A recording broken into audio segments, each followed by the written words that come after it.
Welcome back to Bay Area Focus. With school partnerships, community events, and even programs for 2-year-olds, Special Olympics Northern California has something for everybody. Please welcome Cathy, DeVries, and Matt Cohen to the program. Thanks for coming on. Thank you for having us. All right, so this really is for everyone.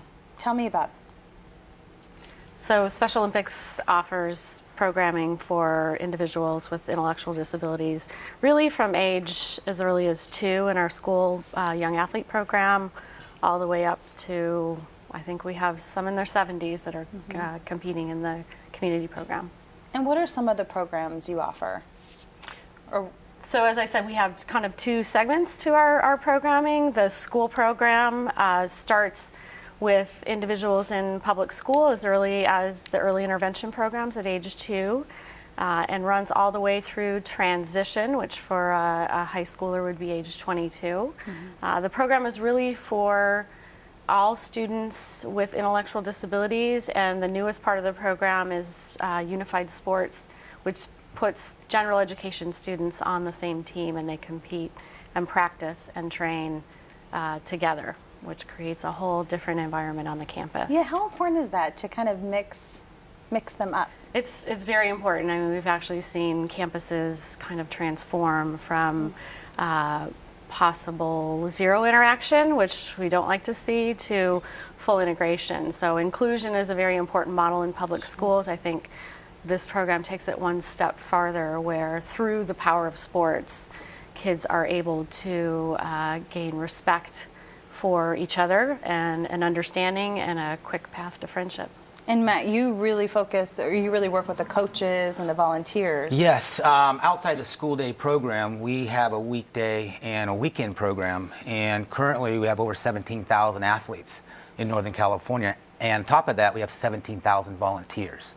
And that could be in the high school age group, elementary school age group, middle school, all the way up to working class volunteers who really run our program.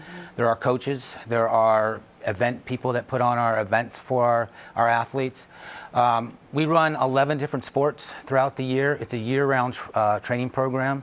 The program is broken up into 4 seasons, and within that they have about an 8 to 10 week training and competition opportunity throughout the year. And so an athlete can be engaged for the whole year, and that's what we kind of strive for. And we're trying to have some transition from the school day program into the general program so we don't lose the athlete once they graduate from the schools. That 8 to 10 week training, that can be pretty intense. It is, and I think it builds foundations for the sport, also lasting relationships with the coaches and their fellow peer athletes, and it really enables them to get immersed in the program. We have some pictures that we're showing right now. So you said that you have 11 different areas. 11 different sports. 11 different sports, which is great. So track, is this basketball? That happens Basketball. to be a unified high school team, so you can see the general education student and the special education student playing on the same team, helping each other out.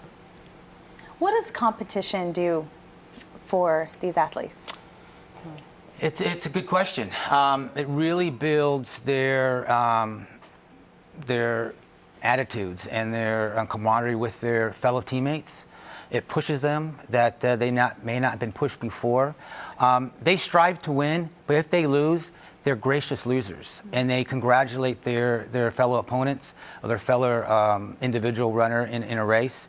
They look forward to it. I think they build and build and build from their training, and they look forward to that competition.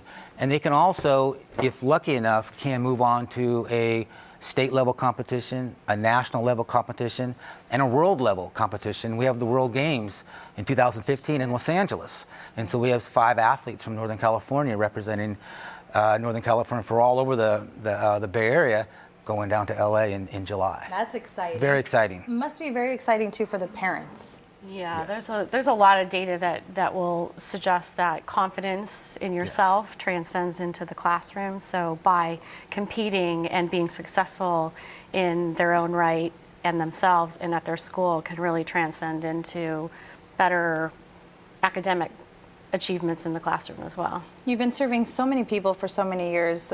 Secret to your success? Lots of volunteers. Great volunteers. Lots of new ideas. The school program, we put a lot of emphasis on making the program their own in the school, so we take on a lot of ideas from the students themselves. All right, so volunteers, listen up. Yeah. They need some, right? For more information about Special Olympics programs in Northern California, just log on to sonc.org. Again, that's sonc.org. Well, that's it for this week. We'll be back with more Bay Area Focus next week. Have a great day.